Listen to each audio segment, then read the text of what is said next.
शुक्रवार सकाळी वीज खात्याचे अधिकारी, डीबीएलचे अधिकारी आणि कुट्टाळेच्या सरपंचाबरोबर आमदार एलिना साल्दाना नव्या जुवारी पुला खातीर खंय ट्रान्सफॉर्मर बसयतले त्या सुवातेची संयुक्त पळोवणी केली.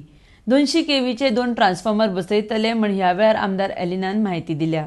RDX गोवा खातीर कुट्टाळेच्यान प्रसाद नायक.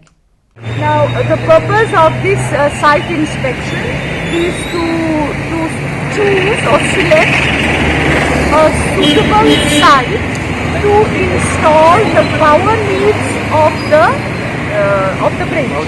Yeah.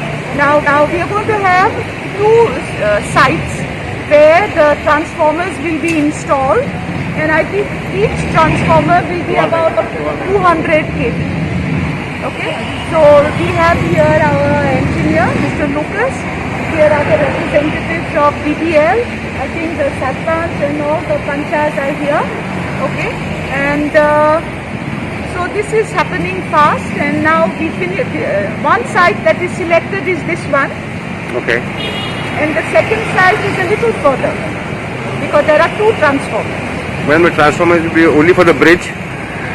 Well, that is for the power department to decide if there is a possibility of improved power supply to the people of the village, then definitely they will do the needful.